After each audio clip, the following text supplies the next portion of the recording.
Chapter 81, Return and Coordinates, A Miraculous Change, Middle-earth, Third Age, 2941, Autumn.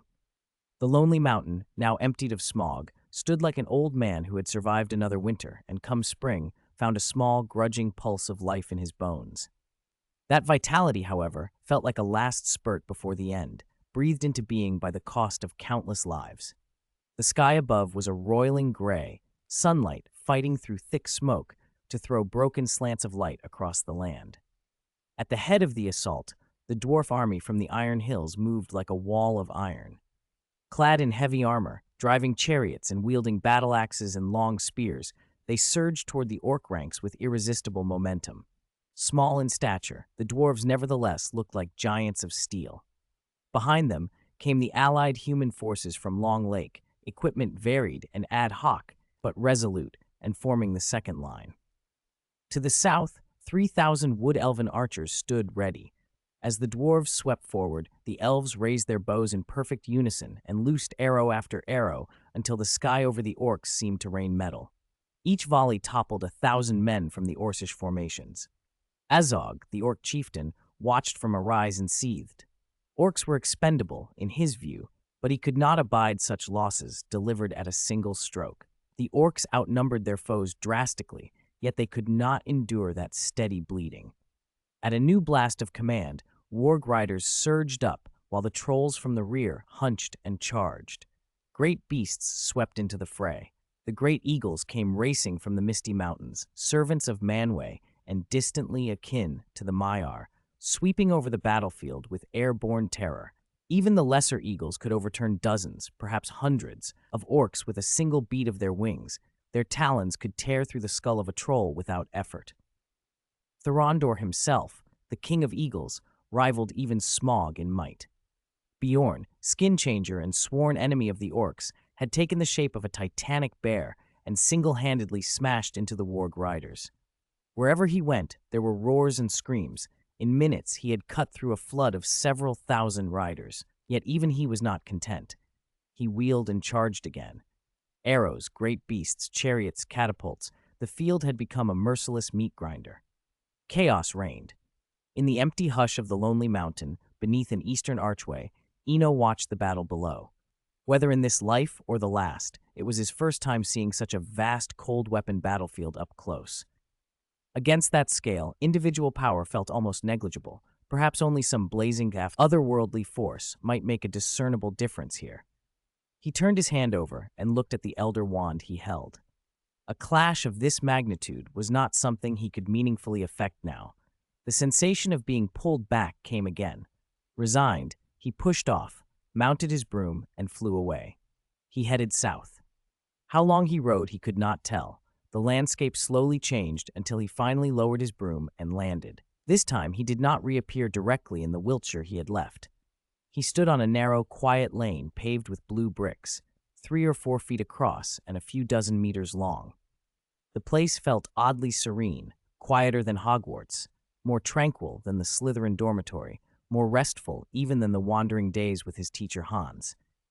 Thick smoke lay on both sides of the blue brick path, and up ahead the lane forked into 2 intersections. One fork was veiled in gray mist, the other offered a clear sightline to the familiar fields of Wiltshire. Before he could weigh the choices, a warmth crept across his right wrist. The red maple leaf bracelet Doris had given him vanished into a scatter of red leaves that twirled into the air. The leaves drifted forward and, like a living carpet, settled to form a third path. An alternately glowing avenue paved in crimson maples that turned the 2-way fork into a 3-way junction. A faint, instinctive understanding sprang into him when he saw the red leaves. This was the route to the woodland realm, the Elven Kingdom. The intuition also warned him that neither the mist-veiled fork nor the maple avenue were passable at present. Only the clear lane leading back to Wiltshire lay open. Without hesitation, Eno picked up his briefcase and set off down the Wiltshire path. Chapter 82, Gathering the Harvest with 3 Brooms. Wiltshire, in the southwest of England, cradled the rolling beauty of Cranbourne Chase and Salisbury Plain. Standing on its old streets with those familiar scenes before him, Eno felt very different from when he had left. This trip hadn't brought any obvious gains, not a single copper, and had been spent in a passive, tense atmosphere. Still, some of the hidden gains were enormous.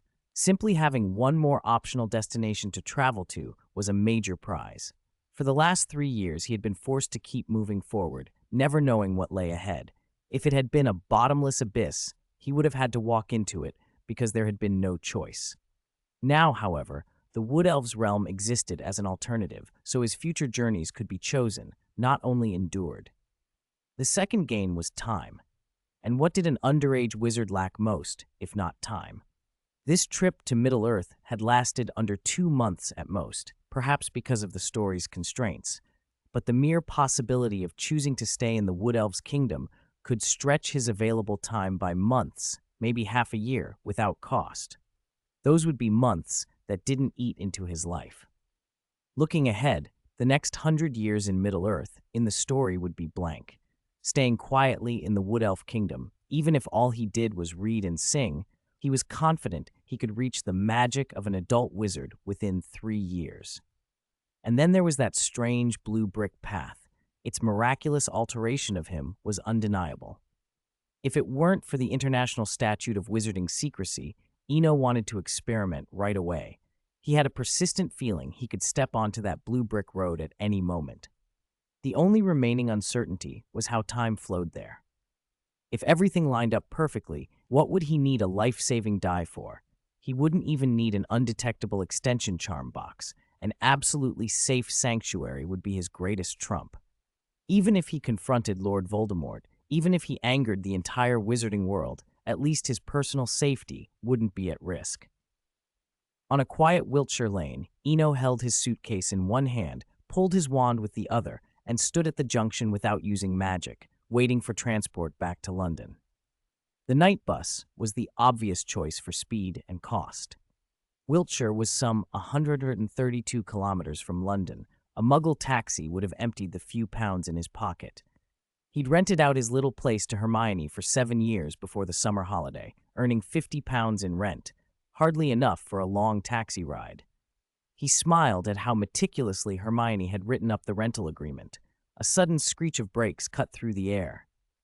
A 3-story bus seemed to materialize out of nowhere and came to a halt in front of him. Across the windshield in brass letters was the sign, Night Bus. Whenever you stand by the roadside and stick out your wand, the night bus will appear and take you wherever you want to go. Of course, we don't go underwater, intoned a young conductor with large ears and a face sprinkled with acne, dressed in purple, reciting from a manual with theatrical cadences. Eno, he said, and then gave the destination. Hogsmeade, the 3 broomsticks. All right, the fare is 6 sickles, the conductor announced, already tapping at the old ticket machine on his chest. Here's your ticket. If you pay 3 extra sickles, you can get a chocolate, and if you pay 4, never mind, the journey's too short for a toothbrush. Oh, by the way, my name's Stan Shunpike, and I'll be serving you on this trip. Eno declined the bundled upsells and asked only to be allowed to rest. Stan shrugged. Very well, have a pleasant journey. Then he called to the driver. Off we go. Hogsmeade, the 3 broomsticks. Eno sat on a brass-posted bed, bolted to the floor, and while the conductor chatted, quickly secured himself. Even though his bindings were only just adequate, the night bus jolted with such force as it accelerated that he nearly toppled. After the first terrible lurch, he adjusted to the bus's extreme speed mode. There was a peculiar thrill in it. Some people liked speed for the very rush it gave. The surge of adrenaline was a kind of enjoyment in itself. Half leaning against the bed, Eno breathed in the clean air and let the countryside's quiet wash over him. He resolved not to travel anywhere during the summer holiday. He would stay in Hogsmeade, give himself some peace, and think seriously about his future direction. Magic in the Harry Potter world was never mere parlor tricks, although many treated it that way. He knew, from beginning to end, that the world he lived in was on an epic scale, no less than Narnia or the Lord of the Rings. Under the night bus's entirely unlawful speeding, the trip from Wiltshire to Hogsmeade was over in less than 10 minutes. Eno stepped off, glanced at the 3 broomsticks sign, and pushed the door open without hesitation. After a short chat with Madame Rosmerta, he was shown back to his old room. The furnishings were familiar, and that brought a comfortable sense of belonging. Some seasonal touches had changed. Instead of the Christmas tree, a cluster of bluebells in the corner suited the summer mood, but the place still felt like home. Days slipped by gently, neither rushed nor stalling, filling the hourglass without fanfare. Eno spent a whole week at the Three Broomsticks and politely declined Madame Rosmerta's offer to perform, using his summer homework as an excuse. It wasn't entirely an excuse. On the third day, he received a package from Professor McGonagall. Inside was the latest issue of Today's Transfiguration and a collection of excerpts from recent winners of the Best Newcomer Award. Faced with such pointed encouragement, he couldn't ignore it. He set aside other things and began drafting a manuscript to send to Professor McGonagall before term began. A new book, a new journey. Thankful for the support from the elders and seniors, he sealed his determination with an inner cheer. Please collect, please recommend, please vote for the monthly poll. Please collect, please recommend, please vote for the monthly poll. Chapter 83, Shelters and Ice Sculptures. Three Broomsticks, Guest Room. A messy table was littered with discarded parchment, many sheets carrying nothing more than a single sentence, the rest of the page filled with cartoonish drawings. In contrast, the room itself was immaculate, as if household magic kept it scrubbed. The floor and the bed were unnaturally neat. Aside from the chaotic desk, there were almost no personal effects. And oddly, no one was in the room. A narrow path of blue bricks stretched out 3 or 4 feet wide and over 100 feet long, as cold and barren as the South Pole. The bricks and curbs were buried in snow and dotted with miniature ice sculptures a few inches tall. Knights, unicorns, dragons, anacondas, even tiny humping willows. At the far end of the path, Eno sat on the soft snow with his head bowed, still at work. Not far from him towered a larger humping willow, 2 or 3 meters tall, its trunk as wide as a bucket, its entire form clear as crystal. From afar, it matched the little sculptures, but up close, it had a hint more presence. Ignore the color, and aside from its small size, this humping willow might have been the one planted outside Hogwarts. A moment later, a lifelike ice rabbit sprang into being and darted toward the distant humping willow. Boom! The instant it reached the tree, it shattered into a scatter of ice shards, while the humping willow on the side merely swayed its branches as if nothing had happened. Beautiful, Eno murmured, pleased. The days of frustration over his transfiguration thesis felt lighter for the moment. After reading the recently awarded papers, he'd realized Professor McGonagall's standards were simply too high. Those winners had deep theoretical knowledge and extensive practical experience. Some of their transfiguration by analogy went well beyond him. After several days struggling to write, few serious paragraphs had appeared. His cartoons, by contrast, had improved immensely. He'd had to set aside hope of the Best Newcomer Award for now and focus on shoring up his fundamentals. The progress he'd made was encouraging, and the humping willow before him was proof. He'd gotten good at changing the shapes of his ice arrows, even into elegant lilies, but dead objects remained dead. During this period of focused practice, he developed a new technique, using ice arrows as a medium combined with transfiguration. Transfiguration could animate objects, but they usually reverted when destroyed. Ice behaved differently. In a blizzard, an ice creation would draw in surrounding snow and ice to mend itself, giving it a sort of limited immortality. Picture a dark wizard caught in a forest of animated humping willows while snow whirled down. Forget the shield charm. Even a dragon could be held fast. Of course, such a trick depended on the environment. If there wasn't enough snow to replenish the ice, an animated sculpture wouldn't survive a dragon's flames for long. After a few moments' reflection, Eno rose and waved his elder wand.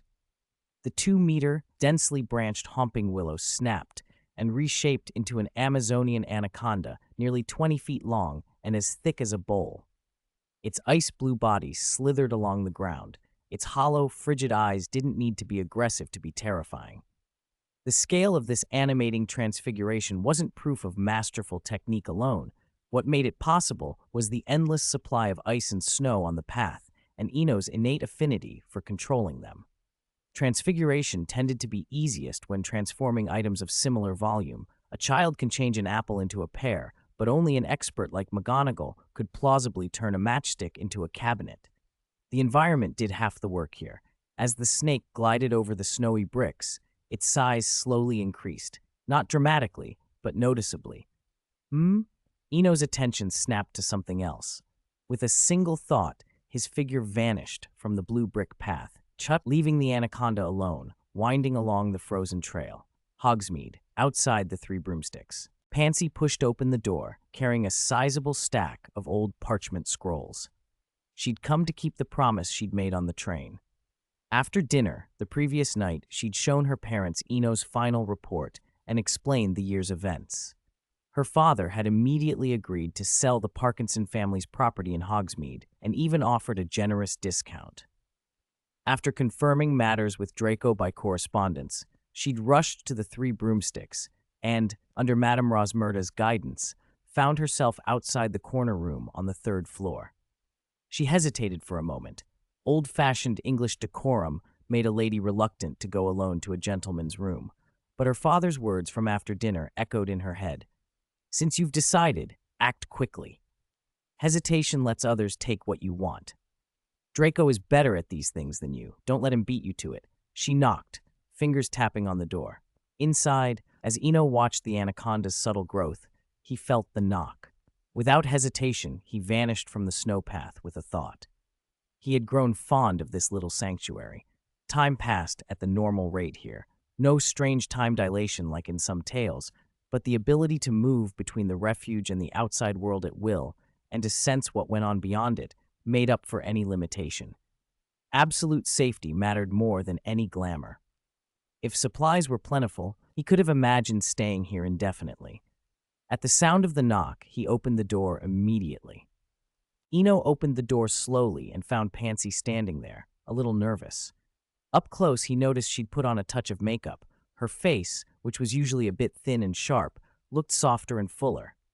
"Miss Parkinson, are you?" he began, standing in the doorway and not immediately inviting her in. Etiquette mattered here in England. A certain reserve was expected. "Good morning, Mr. Swinburne," Pansy said, then gave a small, practiced nod that conveyed friendliness and respect. She looked like someone who had rehearsed the gesture until it was perfect. "Do you remember what we talked about on the train? I brought the property deeds. You can pick any property you like. Please be assured, my parents have approved all of these." She emphasized "my parents" with a hint of urgency, as if worried he might think it was just her whim. Eno bowed slightly. He had assumed her comments on the train were a joke, but 3 days later she had shown up with a stack of deeds. "My sincere thanks, Miss Parkinson," he said. Pansy hesitated a moment, then said softly, "If it's all right, I hope you'll call me Pansy." "All right, Pansy, and you can call me Eno," he replied. They left for the lobby of the Three Broomsticks. The pub was quiet that morning. The lobby held only a few people. Under Madame Rosmerta's amused, searching gaze, Eno chose a table near the corner, out of sight of busybodies. "Please sit. To be honest, I'm a little impatient," he said, half joking. The idea of owning a property thrilled him. Pansy set the stack of parchment scrolls on the table. "There are 6 shops and 12 residential properties, all within your standards," she explained. "They're priced around 10,000 galleons. The shops are a bit pricier, but not by much." Eno stared. 10,000 for a shop? He wasn't that naive. Hogsmeade wasn't Diagon Alley, but it wasn't that cheap. When he didn't reach for the papers, Pansy quickly added, "My parents agreed you could pay 10,000 up front. The rest can be paid later in installments." "Please give them my thanks," Eno said, relieved and grateful. He began to examine the deeds more closely. Even the residential prices were embarrassingly low, almost like those supermarket clearance sales that sold goods nearing their expiry at shocking discounts. He quietly scanned every parchment while Pansy sat politely beside him without interrupting. After a quarter of an hour, Eno decided to be frank. "Pansy, you really don't have to do this. If it's a matter of money, I'll make up the difference myself over time. You choose first, then I'll tell you the real price," he added. As if she had expected that, Pansy blurted, "Okay, these 3. If possible, I'd like to see them." He picked up the 3 chosen deeds. They were all standard residential properties, 2 small flats and a detached house. Each had its pros and cons, but what they shared were size and location. They were tucked away in secluded parts of Hogsmeade with very small footprints. Those features would bother some buyers, but Eno was perfectly happy. Seclusion meant quiet and privacy, which was ideal. As for space, he had plans of his own. Let the ministry worry about extension charms. As long as he kept a low profile, no one would watch him too closely in the coming years. They left the three broomsticks and threaded through quiet alleyways. Pansy led the way, and after several turns they came to the first property. From a distance, a two-story building sat at the end of the lane, quietly isolated from the world. Although some nearby houses were old and abandoned, this one was intact and tidy. Eno thought back to a research he had done in the Hogwarts library about ministry regulations on wizard housing. Outside established wizarding communities like Diagon Alley or Hogsmeade, a license signed by the head of the Department of Magical Law Enforcement was required to build a house. If the house were discovered by Muggles, the wizard responsible would face consequences handled by the Department for the Regulation and Control of Magical Creatures. Diagon Alley and Hogsmeade, however, were different. Private building was effectively forbidden. That created a shortage of residential housing there. Pureblood attitudes probably didn't help. Some old families preferred letting properties fall into disrepair rather than allowing those they scorned to live in them. As a result, few people were willing to sell or rent, and many houses lay empty rather than be given up to others. The two-story building before them seemed untouched by that neglect, quiet, solid, and waiting. As he walked down the alley, the house at the end came into clear view. It was a two-story building, not large, but with a solemn Victorian grace. The main structure was hewn from dark marble that had weathered with time and now gave off a quiet, aged charm. Roses and ivy wound their way up the outer walls, lending the small house a touch of mystery and life. "It's perfect, really," Eno couldn't help exclaiming as he stared at it. He turned to look at Pansy behind him. "This is the one. I love it. No need to see the other two. Now tell me the real price." Pansy laughed and unfolded a sheet of parchment, pointing to a line on it. "It's not actually that expensive. Look, one like this sold for only 15,000 galleons recently." 15,000? Eno stared at the parchment, speechless. Before coming to Hogwarts, he had thought himself wealthy with a bag full of gold coins. Now, among pure-blood families, he realized he was only better off than a Weasley. "I can only pay 9,000 up front," he said apologetically. "I'll raise the rest as soon as I can. I promise all outstanding balance will be settled before I graduate." Pansy simply smiled. As far as Eno was concerned, he didn't like the idea of debt, but the house fit his taste perfectly. Mysterious, solid, and clearly old. It felt like a proper wizarding home. By noon, he was back at the Three Broomsticks alone. After paying 60 gold coins in fees, he took possession of the property contract, stamped and signed by the Ministry of Magic. The bag of coins old John had gifted him was almost empty. Madame Rosmerta greeted him with her habitual half-smile as he pushed through the door. "Did you take your little girlfriend home? Let me guess, Madame Putafoots?" "Pansy isn't my girlfriend. She's my creditor," Eno snapped, irritated. Madame Rosmerta always had her curiosities. When he said creditor, her teasing expression faded a little and she leaned in more seriously. "Did something happen?" "Nothing bad. I bought a house in Hogsmeade." Eno relaxed into a smile. He hadn't tried to hide it. Hogsmeade was too small for anything to remain secret. "My Merlin, first an owl, now a house. What's next? Buy my bar?" "Buy a bar?" Eno laughed. "I'd love to, but I'm deep in debt. I was considering working here part-time, telling stories. I can give you 30% of the tips as a venue fee." "Keep your nuts," Madame Rosmerta said, rolling her eyes at the empty tap room. "Do you think people come here every day like it's Christmas?" "True." Eno grinned ruefully. Hogsmeade was residential, not commercial. The real spending only happened when older Hogwarts students came into town on weekends. By late afternoon, after paying for the past few days' accommodation, Eno returned to the little house with his suitcase. This time he walked straight to the front door. Cough! Cough! He opened it, and a cloud of dust burst out. The interior was thick with grime, dust on every surface, damp patches on the floorboards, and even doxies prowling the corners. He felt foolish. He'd been taken in by the exterior. Scourgify! Reparo! Protego totalum! He flicked his wand and cast a string of cleaning chores. A few moments later, he hauled his suitcase inside. The spells worked instantly. Old furniture was restored, and the room was spotless. He let out a long, satisfied breath. It felt like home. The house had 2 floors, each roughly 60 to 70 square meters. The ground floor had a sitting room and a combined kitchen-dining area. Upstairs was an open bedroom with a walnut double bed in the center and a large desk by the window.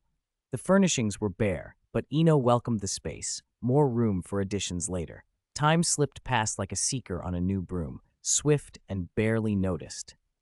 2 months of summer vacation had already gone by more than halfway. Eno spent most of it in the little house.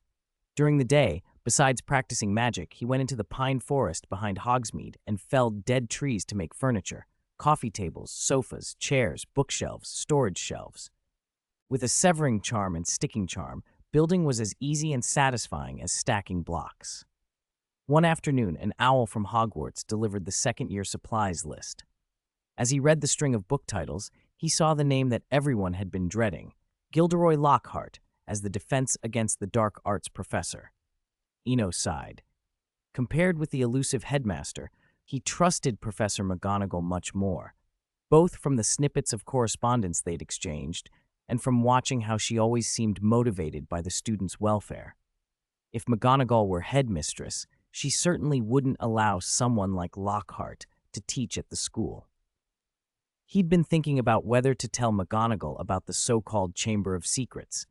If he hinted at it at the right time, it might prevent panic in the latter half of the year. As for stopping the diary, well, he wasn't capable of solving every altered plotline. He had learned from his experience in other stories, Middle-earth of all places, that people and narratives are complex. Crossing a bridge, sharing a meal, meeting someone new, all of those small things could change a person's thoughts and, in turn, the direction of a story. When you experience a tale from the inside, its course shifts. Sometimes the changes are subtle, sometimes not. If he outright prevented the diary from entering Hogwarts, Dumbledore would remain unaware of Horcruxes, a change too massive to risk. A better approach was to let the diary come in and quietly warn McGonagall herself. He already had an idea for how to do it. What could seem more appropriate and showy than divination? If he bought a crystal ball before term and staged a convincing vision, well, people rarely argue with destiny when it comes from a prophecy. As he rolled the parchment back up, he could almost hear Lockhart's voice in his head, insistent, preening, and impossibly cheerful. "New book, new journey," he imagined the man proclaiming. "Please collect, please recommend, vote for my monthly feature. Please collect, please recommend, please vote." Chapter 86, Sudden Kiss. Diagon Alley, always crowded before term, but today it seemed busier than ever, as if everyone in England's magical community had come out into the street. The whole lane hummed with a barely contained excitement. "So you secretly bought a place in Hogsmeade over the summer?" Hermione's eyes widened. She sounded half annoyed, half envious. She had spent only a month in France with her parents and felt she'd missed so much. Eno smiled lightly. "What else could I do? I've never had a stable place in London. I can't keep camping out at the Three Broomsticks." He turned to regard Hermione. After the summer apart, she seemed a little taller, her distinctive front teeth straighter and neater. She no longer looked like the shy little girl lingering at the school gate. Hermione felt the weight of Eno's occasional glances and flushed a little, embarrassed but secretly pleased. "Oh, Eno, did you see the list Hogwarts sent?" Hermione suddenly brightened. "You won't believe this. Gilderoy Lockhart is going to be our Defense Against the Dark Arts teacher this year." Eno's eyes flicked toward the bookshop crowd, calm. "Lockhart? He's definitely good at writing books," he said. He'd skimmed a few of Lockhart's novels at Madame Rosmerta's. They were well-paced and cleverly tailored to the reader. Hermione tilted her head. "You don't like him?" "It's not that I don't like him. Lockhart is, well," Eno started, then abruptly stopped. His attention had been drawn to something not far off. At the entrance to Flourish and Blott's, a scuffle had broken out. Lucius Malfoy and Arthur Weasley were grappling in the street, robes askew and faces scratched. Their clothes bore the marks of a rough struggle. The two men seemed evenly matched. The fight had reached a messy draw. Eno's breath tightened. The rivalry between Lucius and Arthur echoed, in a bitter way, the old enmity between Malfoy and Harry, as though opposition had run in the blood. "Sorry, Hermione. I'll be right back," Eno said. "I should say hello." "That's fine. I'll wait here." Hermione nodded. She spotted Ron in the crowd, but decided it wouldn't help anything to intervene. Eno threaded his way toward the tangle of people. Draco was nowhere to be seen this time. It was Lucius alone. He did not rush into the middle of it. Instead, he scanned the area, mindful and precise. Among the scattered items on the pavement, he noticed a small, vintage leather notebook. Something about it made him shiver, the same faintly corrupting chill he'd felt facing a giant spider in Mirkwood. The book's bewitching influence was subtle, almost imperceptible, but it was there. If the notebook was what he suspected, it had to be taken away. A thin sheen of frost had formed underfoot where the two men had scuffled. As Arthur and Lucius slipped and fell, their faces came close together, and by an unlucky twist their lips touched. "Merlin!" someone cried. Arthur cheated. He kissed him right in front of Mum. "A Slytherin brother now?" another voice teased. "Perfect. We can just replace Ron. I never liked him anyway."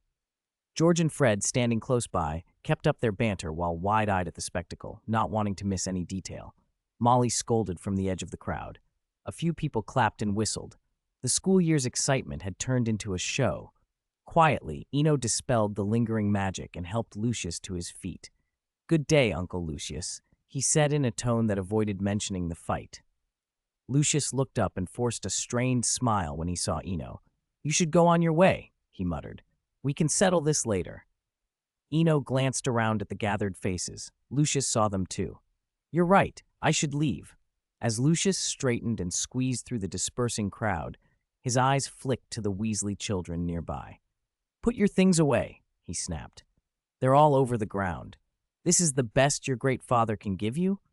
With that, he hurried away. The onlookers gradually broke off and fell back into line for Lockhart's autograph. The spectacle was over, and the queues once again formed in front of the shop. A soft, shy voice then reached Eno. "Sir, could you please move? You stepped on my things."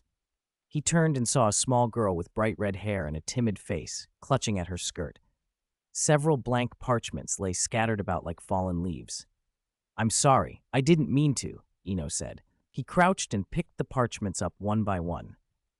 As he did, a memory stirred, an image of a quiet orphanage girl who always cried easily. For a heartbeat, the figure overlapped with the girl before him. Ginny Weasley, younger and overly sensitive. Eno opened his briefcase and, switching instinctively into Muggle mode, produced a brand new stationery set, the latest from the Literati House, an automatic self-inking quill, 2 large ink bottles, and 3 soft-cover notebooks. He smiled. "I really like that vintage notebook on the ground. Its style is very nice. Would you mind trading these for it?" Before Ginny could answer, Ron pushed forward, face hard. "Get away. Stay away from my sister," he snapped. "I stepped on her parchments. I intended to make amends," Eno explained calmly. Ron's jaw tightened. He stooped, grabbed the old leather notebook from the ground, then seized Ginny's arm. "Our family doesn't need your things. Ginny, come on." Without another word, he dragged her away, leaving the scattered papers where they fell. Chapter 87, The Cruel Reality. At the bustling entrance of Flourish and Blots, Eno watched Ginny walk away, a tangle of feelings stirring inside him. He shook his head, knelt, and began gathering the scattered parchment on the pavement. She was gone, but the papers could not be left there. "She's very pretty, isn't she?" Hermione's voice came from beside him. Her gaze followed his to where Ginny's back receded into the crowd. She had seen the whole scene, and especially when Eno opened the box and took out the stationery set, something had tightened in her that she couldn't explain, an odd, uncomfortable feeling. "Pretty?" Eno was taken aback for a moment, then laughed softly. "She's very young.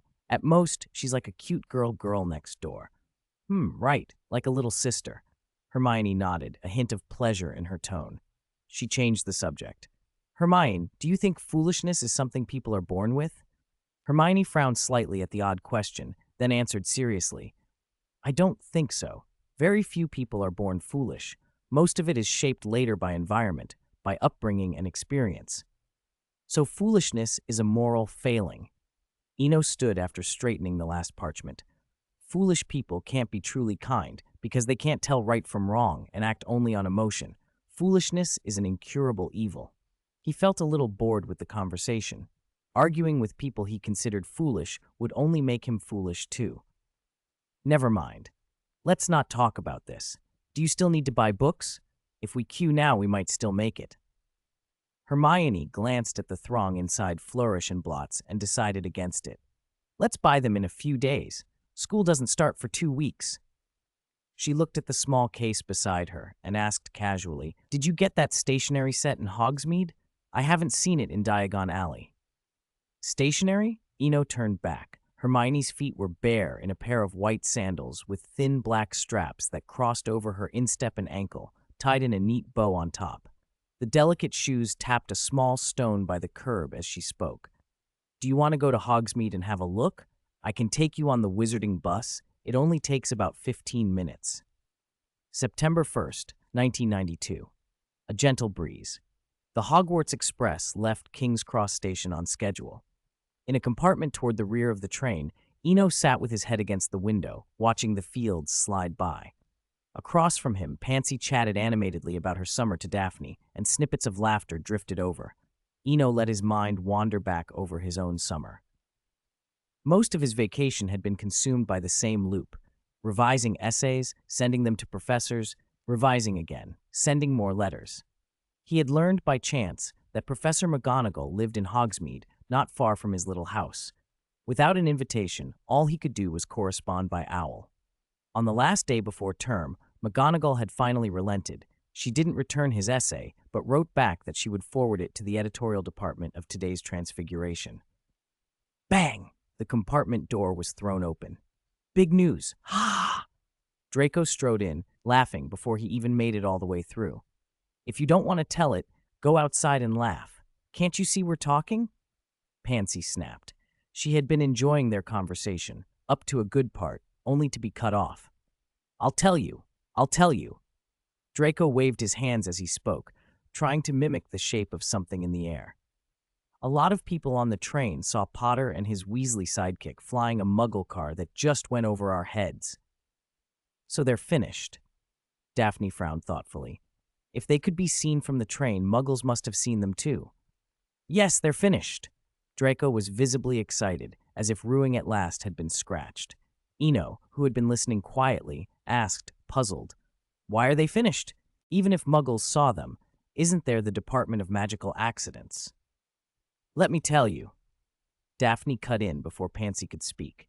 From the moment they'd boarded, she had been listening and waiting for a chance to join in. "You probably don't know much about the Ministry. My brother works in the Department of Magical Accidents and Catastrophes. This summer, they arrested 176 wizards who breached the International Statute of Wizarding Secrecy." She adopted a dramatic tone. Of those, 120 had minor offenses and were fined less than 100 galleons, but the remaining 56 had serious cases, fines over 100 galleons, or a month in Azkaban, or both. Daphne's voice dropped. The worst was a Ravenclaw girl who just graduated this year. She got both penalties. They say even Professor Flitwick was alarmed. She transfigured a bouquet of flowers at her mother's grave, and people saw it. Then rumors spread about devils and witches. At that, Eno stopped listening to Daphne's theatrics. What gripped him was the reality behind the words. A girl of 17 threatened with Azkaban for transfiguring flowers at her mother's grave because muggles had glimpsed it. Even with Flitwick's intervention, it was a terrifying idea. In the story he knew, when the flying car incident happened, Arthur Weasley was only suspended, maybe fined. Harry and Ron lost house points, and Ron received a howler. Afterwards, the plot moved on, as if everything was forgiven and forgotten. But Daphne's account peeled back that comfort. Suddenly, the cozy narrative seemed to have been masking a much harsher truth. If the story ended and the world returned to normal, without the story's leniency, would that mean the start of real suffering? For the first time, Eno thought about the future rather than the plot. This was not a fantasy where one could simply walk away once the tale was done. The world outside could be unforgiving. Time passed, and the compartment conversation grew quieter. Finally, Draco peered over, concern softening his face. "Eno, are you all right?" Eno blinked and came back to the present, meeting 3 puzzled looks. "I'm fine," he said, but his voice carried the thought that had been growing in him. "I was just thinking, do we have to live like this? What do we learn magic for if we have to hide like rats in a sewer, worse than rats?" Chapter 88, Thoughts and the Start of School. Inside the train compartment, Eno blurted out what he had been thinking. The words came out before he could stop them, and he immediately regretted it when he saw Draco and the others' faces. "Haha, I was just talking nonsense. Besides, our task right now is to study hard. By the way, I heard Lockhart's on this train too?" He tried to change the subject, but he'd forgotten how bold pureblood children could be and how sharp Slytherins were. "I don't care about Lockhart at all," Pansy said with a sniff when his name was mentioned. "I just want to know what you were thinking, Mr. Eno Swinburne." "Exactly," Daphne chimed in. Draco nodded. "I'm curious too. I suddenly feel like we're a bit pathetic, but I can't tell why." Faced with the 3 of them demanding answers, Eno rubbed his temples in defeat. "This really can't be explained. How about this? After school starts, when we have time, we'll have a storytelling session, and I'll tell you then." It was a delaying tactic, but it would have to do. He figured that once classes began, the matter would fade with time. "All right then, we'll talk about it later," Draco agreed readily. Pansy and Daphne exchanged a look and let it drop, turning instead to gossip about the flying car. Bringing up old scandals had Draco positively gleeful. "Really, the Weasleys are finished. This time, they'll lose at least some pride, if not more, though their family's already so poor they barely have any nuts." Daphne glanced at his overexcitement and promptly poured cold water on him. "Not necessarily. Have you forgotten Mr. Weasley's position? He'd surely leave himself an escape route." All right, you're right." Draco lowered his head, a little deflated. Eno watched the exchange and couldn't help smiling a little. Fate amused him, sometimes in wondrous ways. Draco could go to war with the world on principle, but with Daphne, his future wife's sister, he seemed unusually patient. He'd never once seen Draco argue with Daphne. Pansy, chatting nearby, noticed the corner of Eno's mouth lift. "You thinking of something pleasant?" she asked. "I was thinking about fate," Eno answered honestly. There was nothing to hide. Philosophers and wizards alike pondered fate. "Like what?" Pansy prodded. "Like how I like this year, being able to stay in the library until curfew, wandering every corner of the castle alone in the mornings and evenings." The train cut through the Scottish Highlands as their conversation drifted on. Evening crept in. Perhaps remembering last year's hunger pangs, Pansy and Daphne had come prepared with 2 generous boxes of food. Grateful, Eno and Draco accepted without ceremony. After finishing the last bit of the Wellington sandwich, Eno used a cleaning charm to sweep crumbs from the boxes and the table. "It's almost time. Draco and I should take a walk. We'll give the girls a bit of privacy to change," he said, glancing at the darkening sky outside the window. He tugged the still groggy Draco to his feet and pushed the compartment door open. Less than 15 minutes later, the same announcement from last year echoed through the carriage. The train was pulling into Hogsmeade Station. The carriages slowed and finally stopped. Like salmon returning upstream, first years surged toward the doors, jostling to be first. Eno's compartment, however, was farther back, so they could step off in a more leisurely fashion. He, Draco, Pansy, and Daphne fell in behind the crowd. "There seem to be more new students this year," Daphne observed, looking at the press of bodies ahead as if making a point. "So we shouldn't underestimate anyone's cleverness," Pansy added, then shot a playful look at Draco. It landed like a poke. "Why are you looking at me like that? I was supposed to go to Durmstrang, but Mother insisted I come to Hogwarts." They stepped onto the grounds and followed a quieter route to a wide lawn. Now in their second year, they no longer took the little boats across the Black Lake. Instead, magical carriages waited on the grass. From most people's point of view, the carriages appeared to fly themselves, no beasts in sight, but Eno could see the creatures pulling them. Thestrals, noted in the Ministry's records as 3X rated. They looked a bit like skeletal horses with leathery wings and a pair of large, bell-like eyes that glowed with a faint blue light. Only those who had witnessed death could see Thestrals. For that reason, they were regarded as uncanny. Eno climbed into a carriage without paying much attention to the animals. Everyone had their own interests. He wasn't Newt Scamander. He had no predisposition towards magical creatures. Magic was vast. Transfiguration alone could occupy a lifetime, and that was before spells, herbology, potions, divination, or alchemy. Trying to master everything meant mastering nothing. Hogwarts' Great Hall was as majestic as ever, candles floating in midair, bathing the chamber in a warm orange glow that made everything feel cozy. At the Slytherin table, the second years, Crabbe and Goyle among them, wore eager, expectant faces. Last year, they had been the center of attention. This year, they were members of the audience. Professor McGonagall stood at the front in her gray-black robes and square spectacles, clutching a parchment scroll, conducting the opening. Then, in the middle of the sorting ceremony, Snape strode into the hall and walked straight toward Professor McGonagall with the kind of boldness that assumed no one would stop him. McGonagall stepped aside, and the little animated Professor Flitwick took over the sorting. Watching the brief drama unfold, Eno's mind wandered. He pictured a new idea for the novel he'd promised Madame Pince, a runaway bride subplot, two sisters running off at their mother's wedding with the soon-to-be stepfather in tow. New book ideas, new beginnings. Chapter 89, Professor McGonagall takes action. Slytherin gains 100 points. The Slytherin first years who'd enrolled that year stood obediently in the common room corridor. With the previous prefect Monte graduated, a different prefect now presided over the newcomers, delivering the same tired speech as always, rules and expectations, the ritual of induction. While the others watched, Eno slipped back toward the dormitory. He pushed the door open. "Sorry, I actually forgot about you." A small potted plant on the table looked wilted and yellow, and Eno felt a pang of guilt. He'd taken almost everything with him over the summer, but had left this pot behind. From the moment he'd buried the seed until it pushed through the soil, he'd watched it grow. He couldn't pretend he felt nothing for it. Aguamenti! A thin stream of water flowed from his wand tip and soaked slowly into the dry soil. The plant drank greedily. Magically, the berry plant, something he'd brought back from Narnia as a souvenir, visibly revived.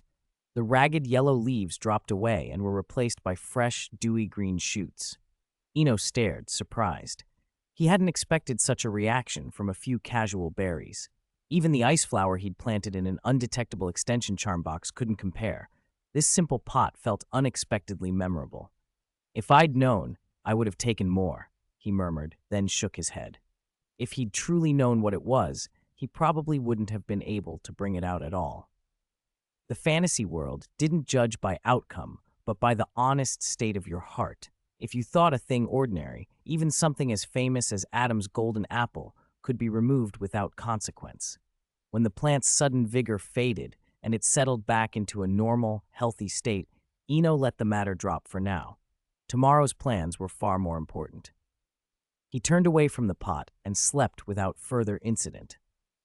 Early the next morning, Eno slipped out of his bed curtains, checked that he had no morning classes, and left Malfoy still sleeping beside him. He washed quickly and went straight to Professor McGonagall's transfiguration office on the 6th floor. Professor McGonagall sat surrounded by stacks of summer homework, a headache of correction papers, and the lingering frustration Gryffindor had caused. On the first day back, less than a day in fact, Gryffindor had already lost 100 points, and it was McGonagall herself who'd taken them. She was still muttering over the assignments when someone knocked. "Come in," she called, pushing the papers aside and waving her wand to open the door. "Eno?" When she saw who it was, McGonagall's stern face softened. He was the sort of student any teacher liked, handsome to the point of being princely, polite, competent, and not prone to reckless trouble. "Good morning, Professor McGonagall," Eno greeted, smiling. "Sit," she said, with what passed for a small joke on her part. "You've come early. Today's Transfiguration review won't be finished for at least a week, so if you were expecting results, you'll have to wait." "I'm not here about that," he said. He didn't waste time. "I had an experience over the summer I need to tell you about." He explained, plainly, the notebook that belonged to Ginny Weasley, the strange occurrences, what he'd seen happen when she used it, and his suspicion that it might be connected to dark arts objects. He told her about his feelings and his theory without exaggeration. "Wait here," Professor McGonagall said at once, standing and leaving the office. She didn't treat it as a prank. A student's safety, however remote the chance, was not to be brushed off. The door shut with an authoritative bang, leaving Eno alone to play with his wand. He liked that wand more with each passing day. Elder Wood nodded, as if the handle itself had become familiar. Holding it felt like having a long-lost limb back again. Half an hour later, McGonagall returned, leading Ginny by the hand. She carried an old, battered notebook and set it on the desk with care. "Is this the object you referred to?" she asked, tapping it with her wand. "Yes, that faint sense of erosion. That's what I felt," Eno confirmed, then glanced apologetically at Ginny. He understood how frightened she must feel. Being taken from her dorm by a professor, even one like McGonagall, could make anyone, especially a first-year, panic. "It's all right. You don't need to apologize," Ginny said weakly. "Actually, I think I should thank you. Something's wrong with it. Every time I write in it, someone, a person called Tom Marvolo Riddle, appears." The name hit the room like cold air. McGonagall's wand paused mid-tap. Her expression hardened instantly. "What did you say?" Her voice carried the weight of the whole room. She knew the name only too well. Ginny's face went even paler under McGonagall's scrutiny. Eno felt the hairs on his arms stand up as if some chill had been released. McGonagall's usual stern composure shifted abruptly to intense concern. "I'm sorry if I frightened you," she said, softer now. "Miss Weasley, tell me everything again, every detail." Then, with a glance toward Eno that carried both gratitude and command, she added, "Eno, you may leave now. Do not speak of this to anyone else." She paused as if weighing her next words carefully. "If what you've told me is true, I will award 100 points to Slytherin. Consider it done." Eno bowed and left the office, heart steady but head full of questions he wouldn't voice. For now, McGonagall had taken over, and that was enough. Chapter 90. Feeling of Freedom. Eno walked out of the Transfiguration classroom light-footed, a rare feeling of relief washing over him. All the uncertainties that had dogged his second year had finally been settled. He could stay in the library until curfew, wander the castle at dawn and dusk, and at last explore places he hadn't dared since he'd arrived. Quirrell's presence last year had put a permanent limit on his movements. He could finally hunt down the legendary Room of Requirement. As he strolled the corridors, his mind replayed the morning's events. The extra points had been a pleasant surprise. Compared with Professor McGonagall's grand, generous additions of 50 or 100 at a time, Snape's miserly 1 or 2 points now seemed almost comical. Of course, Eno understood the difference. Powers and prerogatives varied with office. The headmaster's decisions carried weight that a potions master simply didn't have. He left the 6th floor without hurry. He had no intention of going to the Great Hall for breakfast. If nothing unexpected happened, Mrs. Weasley's howler would be delivered on schedule, and there was no point rushing across the castle just to listen. Even if he wanted to suffer, he didn't need to do it in public. On the 8th floor, a tapestry of Barnabas the Barmy bashing a troll hung at the end of the right corridor. Eno paused, looking at the embroidered figures and feeling a small tug of regret. If he had to name the 3 Hogwarts things he cared about most, the library and the sorting hat were already on the list. The Room of Requirement was the 3rd. You only get it if you need it, he thought. Nothing in Hogwarts sounded more promising. He didn't hang around to draw attention. He had found the corridor and could come back on a slow weekend morning. No need to force it into a bustling school day. Back in the Transfiguration office, the atmosphere was anything but calm. Mrs. Weasley, having sent the howler, was practically clinging to Ginny and alternately scolding and fussing over Percy, who stood nearby and took it silently. All mothers were a bit theatrical when it came to their children. This episode clearly had nothing to do with Percy, but as the eldest at school, he shouldered the blame by default. Once Percy had explained everything, he expressed genuine gratitude to the Slytherin who'd reported the matter. Apparently that report had set a chain of events in motion. "Percy, later you go and tell that boy we're grateful. The Weasleys won't forget it," Mrs. Weasley insisted. "Don't worry, Mum. I'll make sure he knows. I want to thank him properly," Percy said, still a little shaken. He'd seen enough of the notebook's danger to know how serious things could have become. Satisfied, Mrs. Weasley's scolding softened, and she resumed comforting Ginny. Ron scarcely got a mention. What was done, and rehashing blame would only stir family trouble. In the Great Hall, the mood was electric. A second ago, the green Slytherin hourglass had been steady. In an instant, it had poured a full 100 points into the house. That wasn't the usual 3 or 5 points from class. 100 points vaulted Slytherin past Hufflepuff and Ravenclaw and threw the tables into chaos, especially with Gryffindor sitting low on points. Students shouted, swapped rumors, and scrambled from the tables. Slytherins in particular rose to find out exactly what had happened. And the catalyst for all of it, Eno, was already on his way to the library. He wasn't just fulfilling a promise to bring Madame Pince the latest romance novel. He was beginning the next stage of his animagus training. He'd finished holding the mandrake leaf in his mouth, and the summer had been spent brewing the requisite potion. With his transfiguration getting stronger by the day, it was time to move forward. He also had a small bottle of Felix Felicis tucked away in his trunk, a safety net if things threatened to go sideways. The library always steadied him. The air felt as if it had been filtered through silk, soft, still, and oddly clean, and each breath was a quiet thing. Between the stacks, light and shadow made moving patterns on the stone floor like pages in a storybook. The only sounds were the faint scrape of chairs and the soft turning of pages, like a wind through a bamboo grove. Time there seemed to slow. A minute stretched and became almost luxurious. The library was its own world, calm and patient. He went straight to the leftmost table by the entrance, Madame Pince's work desk.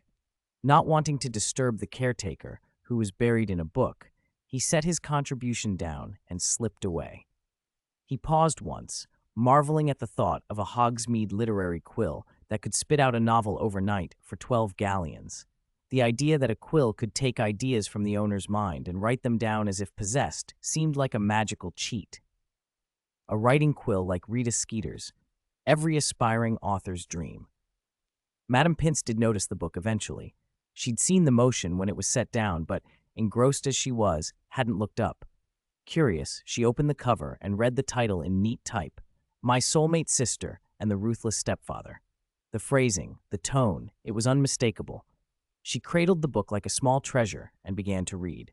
The first lines were perfunctory praise and a rush of promotional chatter. New release. Thank you to everyone for the support. Please collect. Please recommend. Please vote with your monthly pass. Please collect. Please recommend. Please vote with your monthly pass. Some things are like summer thunderstorms, arrive in a sudden, fierce burst and disappear just as quickly. At first, it hit Hogwarts like a gale. Every common room, corridor, and dormitory was buzzing, as if the whole school had caught the fever. But such intensity rarely lasts. Like a summer shower, it came and went, and before long people's interest ebbed away. The flying car and the Slytherin house points that had set everyone talking were now seldom mentioned. Life settled back into its usual rhythm. Perhaps that was the charm of it all. So many variables, so much unpredictability. Once something happens, all you can do is lament how fleeting it was. It was an otherwise ordinary morning. After Draco got up and washed, he sat in a chair, chin in his hands, studying a pile of oddities spread across the table. Unidentified sweets, strange biscuits, and a pair of alchemical gadgets shaped like ears. Eno, what's gotten into the Weasley twins? They've sent you loads of stuff again. This is the third time, isn't it? I advise you not to touch them, Eno replied with a hint of amusement. Have you forgotten how your eye swelled last time? Draco waved his hands, insisting he wouldn't touch them. Good.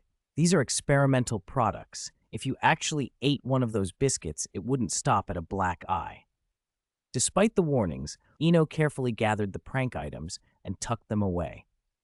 George and Fred had labeled most of them experimental, especially the canary creams, so discretion seemed wise. The twins had also sent a handwritten membership card, signed by both of them, promising him a lifetime 20% discount at their joke shop. Eno had put the card into a book for safekeeping. Apart from Hermione, he admired George and Fred the most in Gryffindor, maybe Neville too, for how much he'd changed. 2 hours flew by. At 9:30, Eno picked up a stack of hardcovers and left the dormitory for Defense Against the Dark Arts. After a string of laughable incidents, the older students had mostly concluded that Lockhart was all show and no substance. He'd begun to abandon attempting to teach higher years. Lessons turned into readings from his own books or theatrical demonstrations. His real audience now was first and second years. 10 o'clock found the classroom bristling. Lockhart swept in, flamboyantly dressed as ever, as if the Cornish pixie disaster had never happened. "I," he flourished, pointing at the photograph on the cover of his book, "Gilderoy Lockhart, Order of Merlin." He gave his usual long self-introduction, then adopted an apparently solemn tone. "I was very disappointed with your previous defense against the dark arts professor. Extremely disappointed. Under his tutelage, second years couldn't even deal with a flock of Cornish pixies." There was a rustle through the room. Hogwarts had short memories, but longer tongues, and no one was unaware of what had happened in Gryffindor and Hufflepuff 2 days before. Lockhart cleared his throat. "But that is past. Since I accepted Professor Dumbledore's invitation, I intend to be hands-on. Today, we will begin with something simpler. The Ministry-rated 1X Billywig." With a dramatic flourish, he produced a 2-foot cage from beneath the podium. A black cloth covered it, but a steady buzzing came from beneath the fabric. Draco's eyes went wide. "Eno, if he opens that cage, let's run. This is worse than the pixies." "It'll be all right," Eno cut in, offering him a calm look. "Billywigs have stingers, yes, but they're docile. Otherwise, they wouldn't be a 1X. If we don't provoke them, they'll probably fly off." There was only one exit in the classroom. Eno knew that leading a panicked escape would likely cause more harm than a few stings. Billywigs themselves were tiny, barely half an inch long, with jade-green bodies, wings at the sides of their heads that made them spin as they flew, and a fine stinger at the end of the abdomen. A sting could cause dizziness or fainting, and the stingers were used in some sweets, but they weren't venomous. "Perhaps you're right," Draco muttered, glancing at the Ravenclaw students in the room. "Those bookworms won't be reckless." Before anyone could breathe easier, Lockhart made his next move. He ordered the students to close the windows, on the pretext that someone might throw their wand out. Then, to everyone's horror, he whipped off the cloth and opened the cage. "Children, use all the methods you know to deal with them. Don't worry, I'll be right outside the door to protect you." He said the words, shouldered his coat, and in the blink of an eye, was gone. The door clicked shut behind him. If this had been a Muggle school, a teacher's behavior would have been condemned, bringing a basket of hornets into a classroom, sealing the exits, opening the lid, and dashing away. The room filled with buzzing. Billywigs swarmed about, a churning, flying blur. Most of the students sat rigid, stunned. A few girls had the tiny insects crawling in their hair and looked as if they might cry. As the noise thrummed in his ears, Eno's mind began to turn faster than the Billywig's wings. He remembered references, an Auror's anti-death vest, various defensive tricks, and an idea sparked. He'd always thought of transfiguration in terms of big, turning things into trees or beasts. He'd rarely used it at a small scale. What if he combined his ice magic with fine transfiguration? Tiny, ice-sculpted Billywigs that looked and flew like the real thing. A swirling frozen flock that could obscure vision, block curses, and disrupt an opponent's spellwork. "Eno, I don't think we can sit here like this," Draco said, voice tight, not daring to move his head. Eno scanned the room again, saw the panic swelling, and made up his mind. He picked up his wand without hesitation, drew a steady breath, and thrust it forward. "Winter is coming," he cried. Chapter 92, Frozen Classroom. "Winter is coming." Eno rose, wand raised to the sky. As the words left his lips, the classroom seemed to tear apart at a seam and reknit under a strange force. The restless swarm of Billywigs fell silent. In a heartbeat, the light dimmed and the temperature plunged as if a winter night had descended. Frost crept over the walls, the floor, the ceiling, over desks and chairs, until everything was rimed in white. Tiny snowflakes drifted into the air, then more and more, growing larger, until the room was transformed into a world of ice and snow. A howling wind drove the flakes against the windows and doors, making them bang on their frames. The younger students huddled together, some shielding their faces, others staring in wide-eyed wonder at the sudden spectacle. The storm came fast, and in the end, it left just as quickly. Seeing the Billywigs scattering like cold rain, Eno let his spell fall away. There was no need to risk collateral damage. Even after he let go, the snowflakes kept circling him for a moment, caught by inertia, each one seeming to hang in the air as a little guardian. The flakes glittered with a faint glow. Black robes against white falling snow, time felt suspended. Where Ravenclaws watched with quiet fascination, the Slytherin's eyes shone with a different light. Pansy, seated at the back, bore a strange gleam, part obsession, part reverence, in her gaze. "What are you waiting for? Get our professor back." Eno broke the silence. His voice had the ring of command in it. A Ravenclaw girl in the front row nearest the door stood and hurried out without a second thought. A minute later, Lockhart's theatrical voice rolled through the door before he even stepped in. "Ha! You did far better than I expected. Almost stepped in myself just now." He swept into the classroom with a gasp at the sight of the icebound room. "Excellent, really excellent. I always say, testing you with one batch of billywigs is far safer than 2 batches of Cornish pixies." After a little self-congratulatory flourish, he finally took note of the lone standing student. "By the way, child, your name?" Eno Swinburne," he answered calmly. "Marvelous, simply marvelous," Lockhart clapped. "Under my tutelage, Mr. Knapp Swinburne has perfectly solved the problem of these annoying little fellows. 10 points to Slytherin." The flamboyant professor's excitement was almost palpable, as if 2 weeks of setbacks had been washed away by this one moment of triumph. The lesson, ridiculous as it had been, left a strong impression on the students. When class ended, they filed out in clusters. "Eno, that spell was brilliant. You used that on me before to freeze me, didn't you?" Draco's tone carried an odd mixture of annoyance and pride. Before Eno could answer, Pansy's soft voice came from beside them. "I have some books at home on snowmaking charms and freezing spells. I can bring them to you next time." "Books," Eno suddenly remembered and flushed. "Oh, I'm sorry. I forgot to return your sunlight charm book. I actually finished it before summer break, and then—" He trailed off, embarrassed.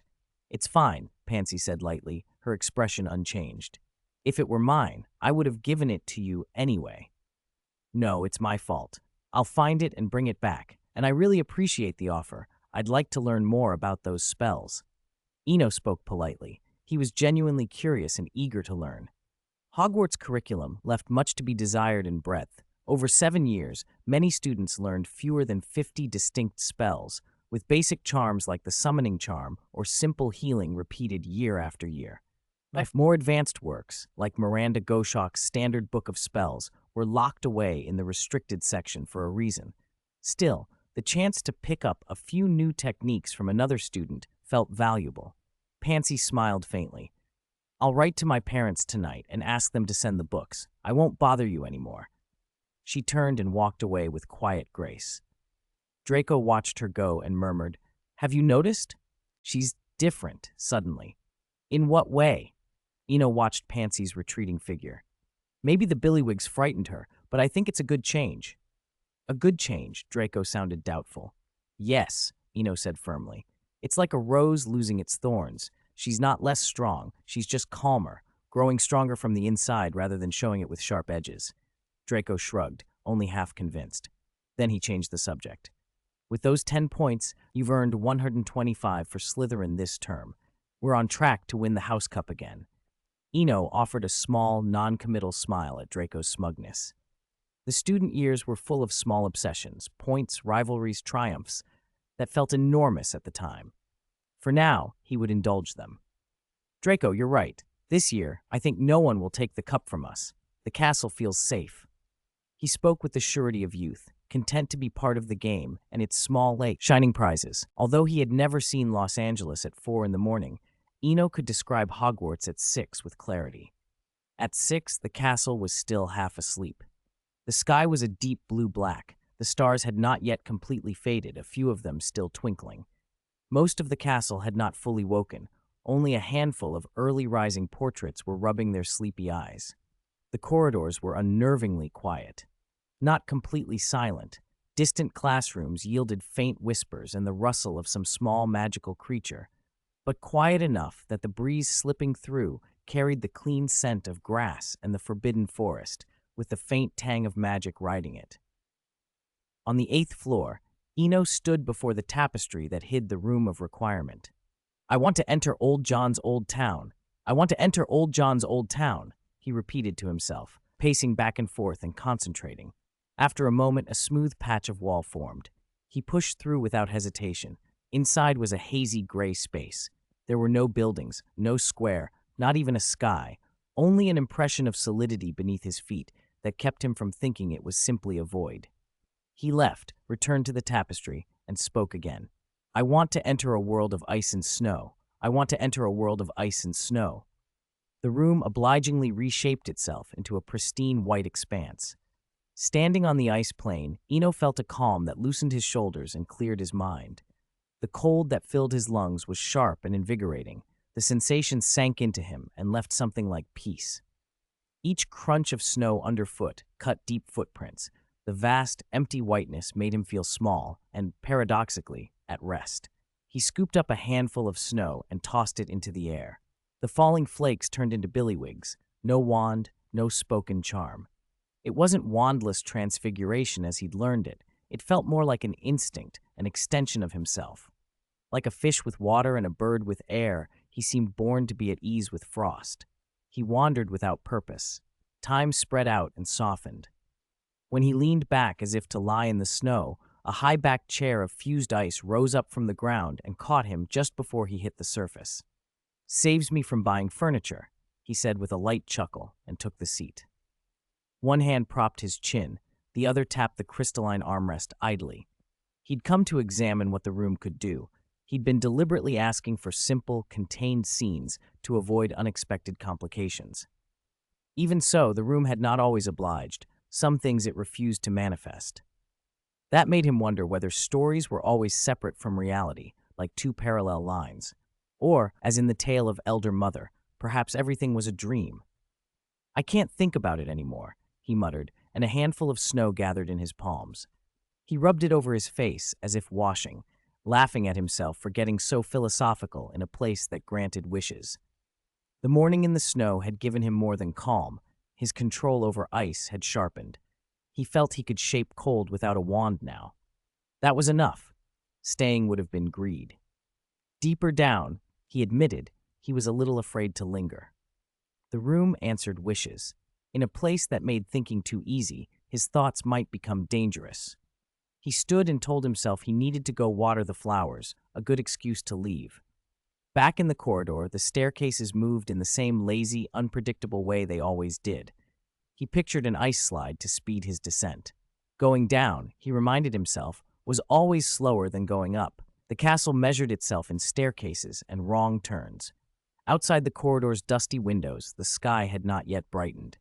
He was about to make a slide when heavy footsteps sounded behind him, steady, purposeful.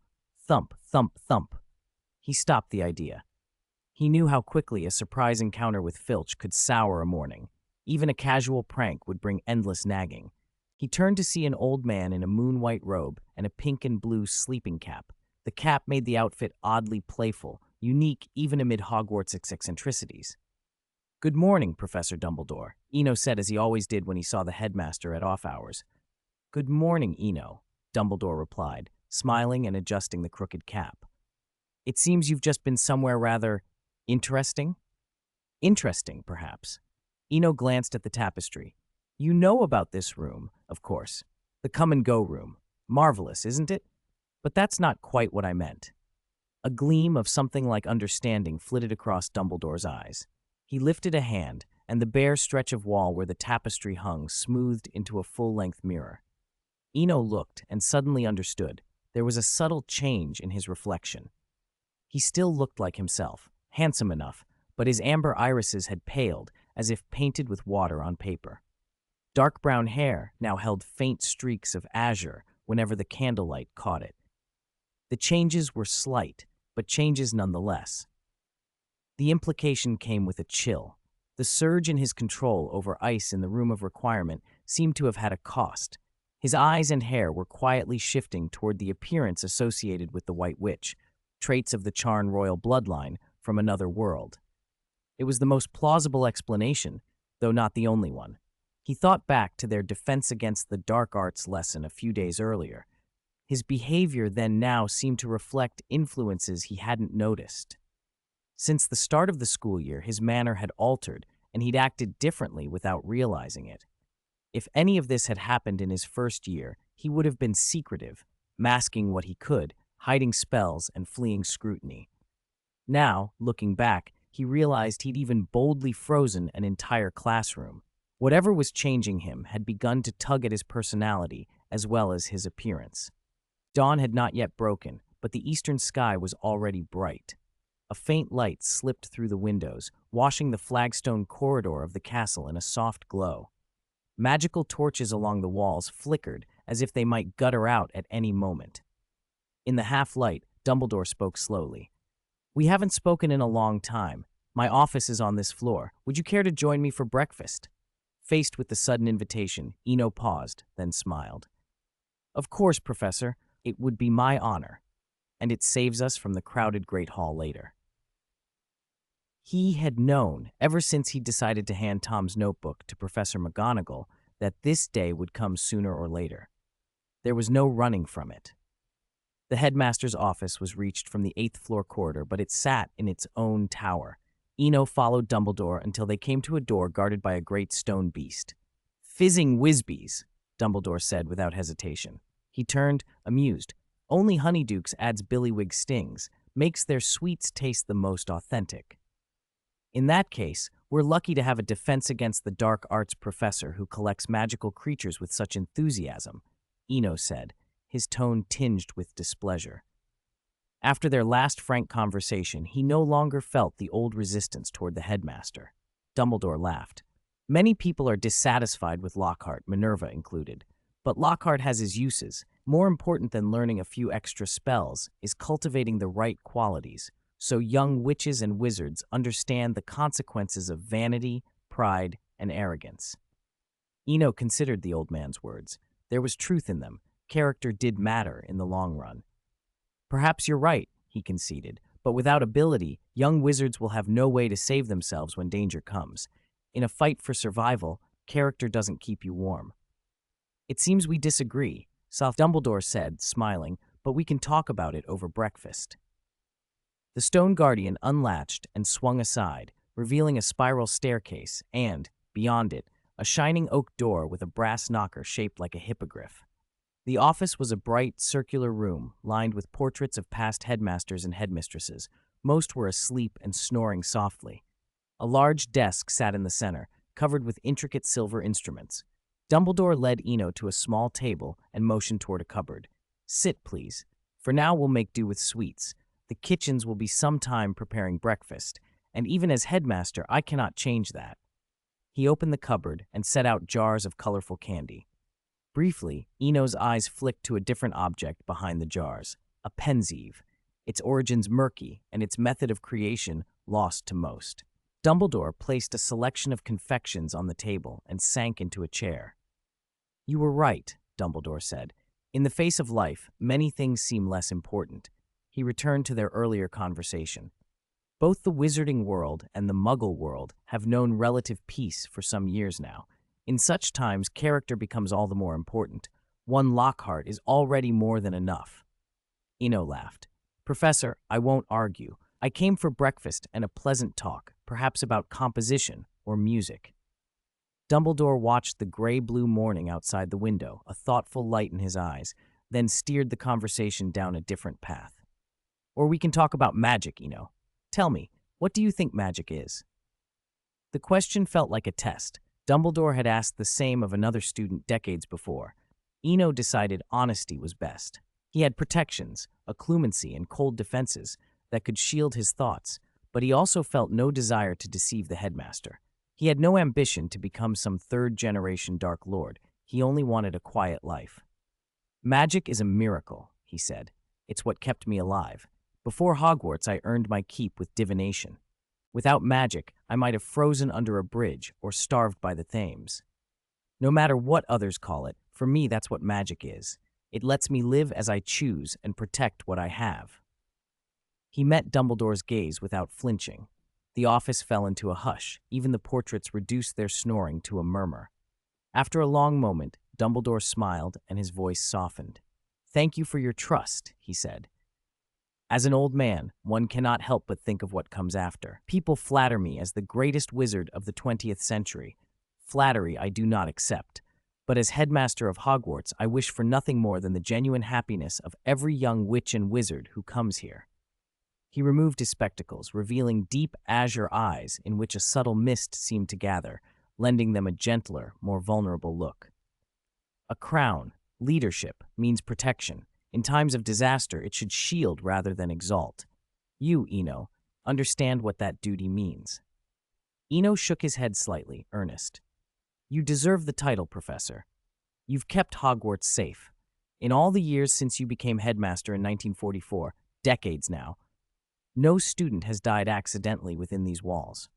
Whether during the old days of factional strife or the years when Voldemort rose, the school was spared the worst. That's something no one else could have guaranteed." Dumbledore's eyes softened further at the praise, and a faint, almost imperceptible smile touched his face as the light in the office grew brighter with the coming day. Chapter 95. Quidditch?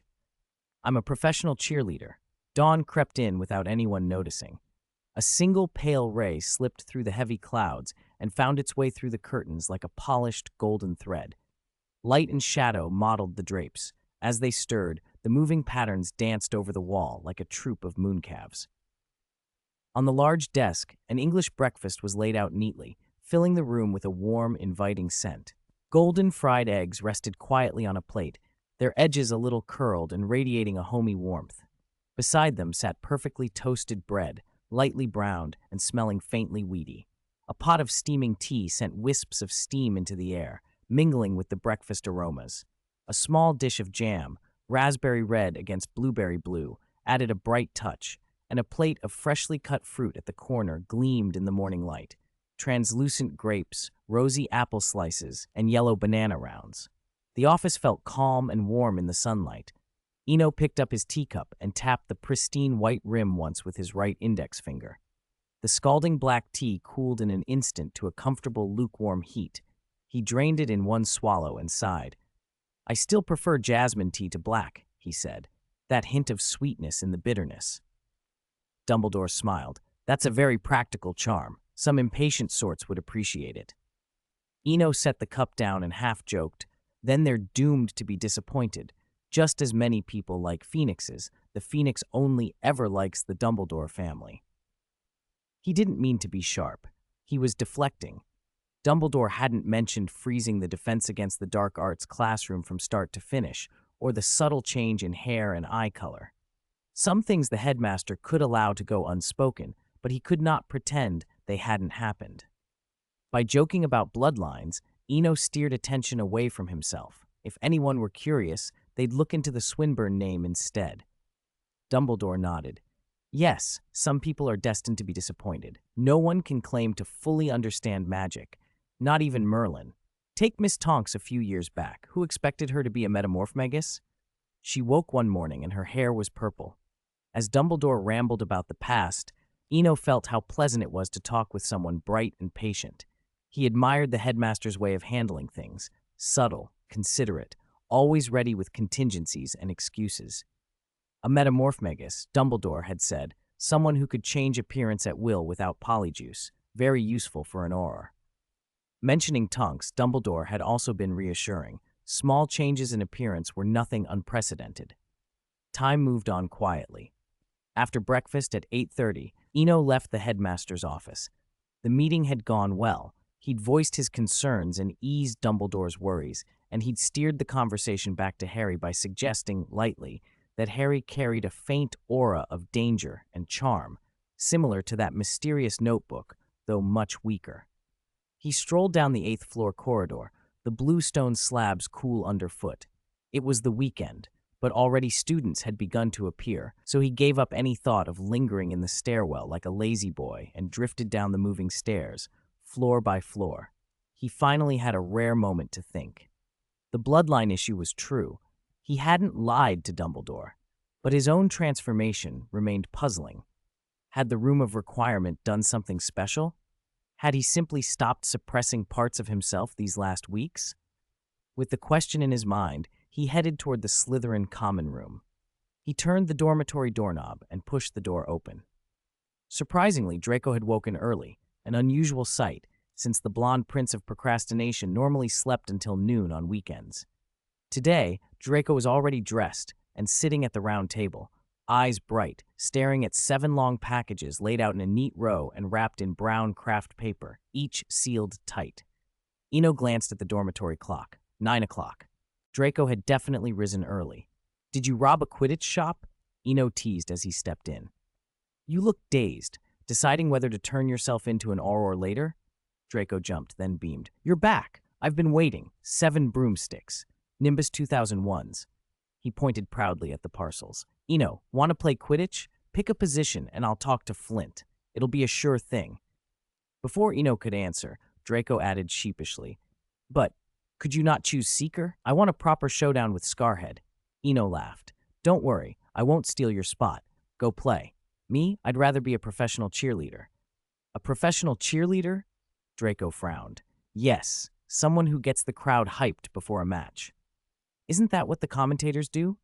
Eno shrugged and explained. He described what cheerleaders did at Muggle sporting events: lead the chants, stage routines, get the audience roaring.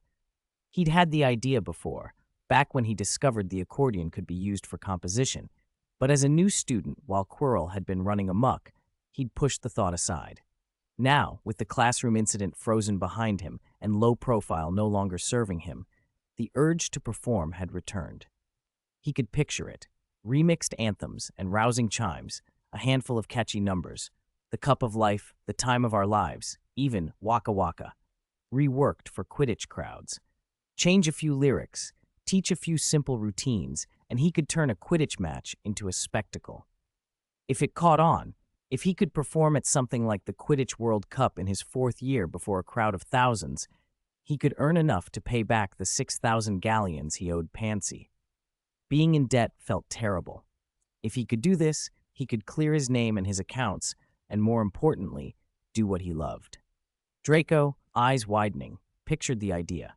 Eno grinned at the thought. Performing, creating energy, rallying the crowd, it felt right in his bones. The Slytherin dormitory, all emerald green, looked neat and calming.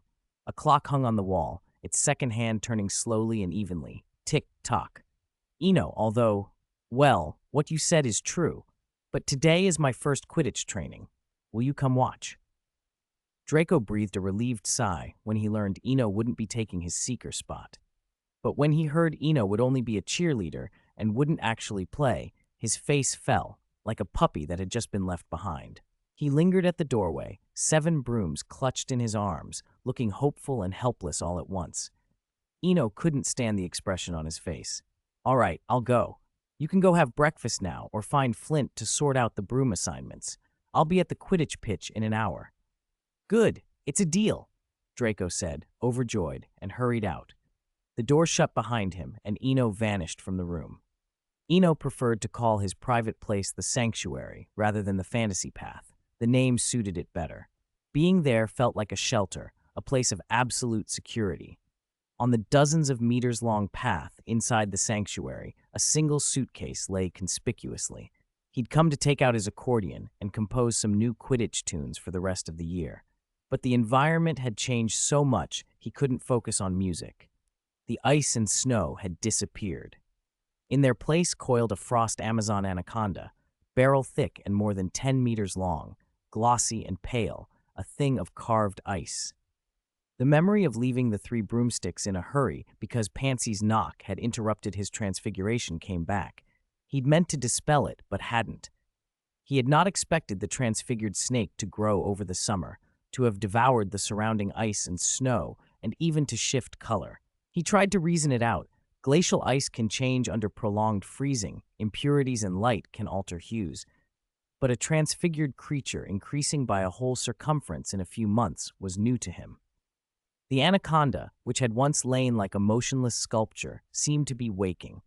It stretched slowly, limbs of ice flowing like willow branches stirred by a breeze, and began to slide along the path in elegant, deliberate coils.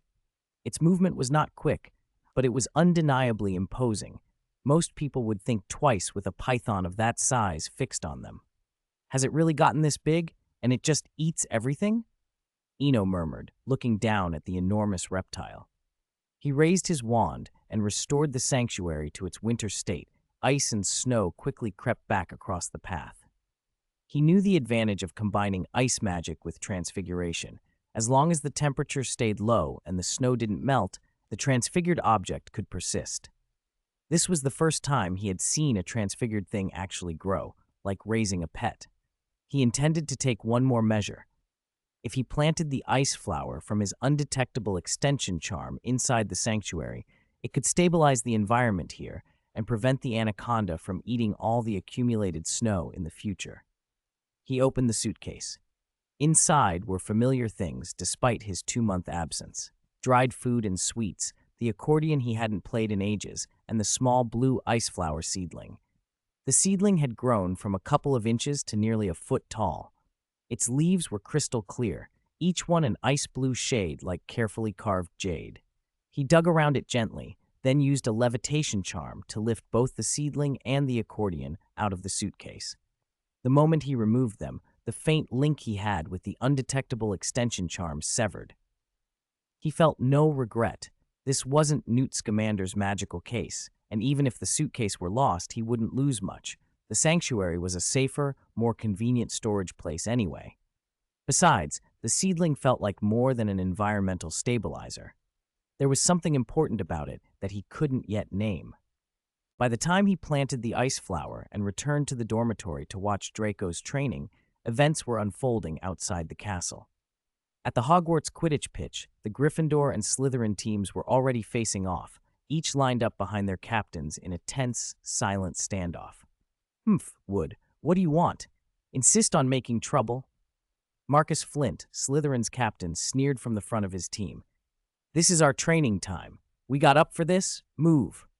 Oliver Wood shouted back. Flint, broad and imposing and a year older, had a presence that easily outweighed Wood's. Flint laughed, showing his buck teeth. "There's plenty of room here, Wood." "We booked the pitch," Wood snapped. "Professor Lockhart signed off on it." "Pfft, Lockhart," Flint scoffed loudly. He'd been laughing, and then, controlling himself, he reached into his pocket and produced a small scrap of parchment. "Since we're talking about permissions," he said, and read aloud in a flat tone, "I, Professor Severus Snape, permit the Slytherin team to train at the Quidditch pitch today, to train their new Seeker." Wood bristled. "What? We have a permit signed by Professor Lockhart. Are you saying Lockhart isn't legitimate?" George Weasley, standing with the Gryffindor side, shot back quickly, taking advantage of Wood's faltering confidence. "Wait, who's the new Seeker?" Wood demanded. As captain, his first concern was the opposing lineup. Missing a day of practice was one thing, but facing an unexpected player could ruin any preparation. Chapter 97, Threat from the Frost Serpent. As Wood's voice faded, a smaller boy slipped out from the Slytherin ranks. He had platinum blonde hair and a faint smile on his pale face. Draco had been silent until this moment, waiting to step into the spotlight. He scanned the opposite stands, then fixed his gaze on 2 targets, Scarhead and his hapless sidekick. He deliberately ignored Hermione. He'd heard rumors that the Gryffindor mudblood was close with Inno. "I am the new Seeker for Slytherin," he announced. Draco's tone was calm, but the smugness in his eyes was unmistakable. Flint took over immediately. "This is our new Seeker, Mr. Draco Malfoy. We have also received a generous gift from Mr. Lucius Malfoy to the Slytherin team, the latest model broom, just released last month." Flint produced the broom he had hidden beneath his robes and gave the top a theatrical flick to remove imaginary dust. The other Slytherins echoed him, revealing their brooms in turn. "The latest in the Nimbus series, the Nimbus 2001. To those still using cleanse weeps or comets, I'd advise you not to waste your time here. Instead of training, you should work out how to face the disappointed looks from your house." It was a cruel jab aimed straight at Wood's greatest weakness. Wood had professional Quidditch ambitions. The glory of the House Cup mattered to him. The training pitch fell silent. Draco's smile widened. He loved seeing the Gryffindors brought low. "At least we still have the Nimbus 2000, someone muttered. Hermione broke the hush. "Even if the broom's performance is slightly better, it won't make that much difference. I've read Quidditch through the ages. For over 1,000 years, people have competed on flying skill and teamwork, not just equipment. Her outsider's perspective, big picture and reasoned, was like a shot in the arm for the Gryffindors. It also infuriated Draco. He snapped, "You buck-toothed rabbit, what business is this of yours? Why are you even here? With the way you look, why don't you go and fix those two great front teeth of yours?" He had almost spat the slur he really wanted, mudblood, but curbed himself at the last second, redirecting his insult to her teeth and hair. He went on, enjoying himself. "Merlin, did you ever get those fixed properly? And comb your hair instead of running about like some mangy poodle? Maybe then you'd be presentable enough to be friends with Eno." His words finally broke Hermione. Tears welled in her eyes, and she froze, stunned. Seeing her cry, the Gryffindors reacted as one and drew their wands. The Slytherins, led by Flint, dropped their brooms and pulled their wands too. A fight seemed inevitable. Then delicate snowflakes began to fall, scattering across the pitch. Eno's voice, cold and controlled, cut through the tense air. "Draco, since you know Hermione is my friend, why insult her like that?" He had come intending to watch and pass the time, but he found himself at the center of an ugly scene. Both Hermione and Draco were his acquaintances, and he had no intention of letting things spiral. He hadn't just brought a bit of ice to intimidate, he also released the sanctuary's 40-foot Amazon anaconda. The thick, python-like serpent slithered at his feet, its ice-blue, pupilless eyes sweeping the gathered students. People instinctively stepped back as Eno moved through them, clearing a path. "Apologize, Draco. You shouldn't insult someone like that, especially when she did nothing to provoke you," Eno said quietly. He stopped, and the anaconda rose and coiled, suddenly dominating the space. Standing over 4 meters tall, when upright, the frost anaconda's presence was terrifying. Draco's bravado crumpled beneath the weight of those icy eyes. He looked from the serpent to Hermione and, trembling, stammered, "I'm sorry. It was my fault. I shouldn't have. I'm sorry." Eno stepped toward Hermione. He gently brushed a strand of hair from her forehead. "He's apologized. Don't be sad. If anyone bothers you again, tell me." Both Slytherins and Gryffindors avoided meeting Eno's gaze. Snow drifted down, the great frost snake coiled at his feet. No one was about to start a fight. Just as people began to relax, another cold voice cut through the quiet. "Potter, attempting to incite conflict between houses. Gryffindor, minus 10 points. Harry closed his eyes in helpless exasperation. He had barely spoken the whole time. Snape was already striding into the group, expression flat. "And you lot, lingering here hoping for detention?" Those still dawdling immediately started to move toward the pitch gate. Eno dispelled his magic, and the anaconda melted back into the sanctuary. He had just turned to leave with Hermione when Snape appeared at his side, as if materializing from the shadows. "You, come with me to my office," Snape said. There was the same austere tone as before, but now something like an inscrutable glint had crept into his eyes. "All right, Professor." Eno smiled and nodded. He patted Hermione's shoulder reassuringly, made a quick gesture as if to write a note, and watched her walk away. After she left, Snape's black robes swished as he moved silently back toward the castle. Eno followed close behind. Chapter 98, Snape's Kitchen. The potions classroom office at Hogwarts felt different this time. On his first visit, Eno had been full of trepidation. Now he was calmer. The confidence he'd gained from months of practice and from the strange spiritual trials in the Room of Requirement steadied him. He still couldn't beat Snape, not in a direct confrontation, but after a year, he had something like bargaining power. A leopard facing a lion is helpless in a straight fight, but it isn't helpless in every situation. It has speed, teeth, claws. Flitwick had told him his magic was almost at a 4th-year level. Even if that was only a rough measure, the feeling of growth was undeniable. Confidence had quietly taken root. The potions office, deep in the castle basement, was dim. Candlelight threw long shadows over shelves crowded with glass jars and specimens. Heavy, forbidding books, some of them clearly restricted, lined the walls. Professor Snape sat in the gloom, his face half in shadow. "Don't make trouble for me," Snape said from his chair. "Do you think Hogwarts is the whole world? You bridge dweller wouldn't know. There are 11 magic schools across the globe, and that's not the whole story." "In any case, I didn't make trouble," Eno replied with a small smile. "I stopped a fight. If I'd wanted chaos, Hogwarts would have been in shreds last year. and I don't have the means or the standing to cause trouble anyhow." Snape's voice sounded cold, but there was something like approval under it. "Good. It proves you aren't foolish and arrogant, unlike some boor who rose to fame through sacrifice. He's nearly forgotten himself." Eno heard the sarcasm, but also the concern. He knew who Snape meant. If Snape could say that, it was almost a confession. Eno moved with the conversation and answered softly, "Fame is not the same as achievement. Some are lifted by fate to heights they don't deserve. It makes them dizzy and terrified." "Don't get clever in my classroom," Snape snapped. "If you've got time for cleverness, you've got time to practice your magic or study potions properly.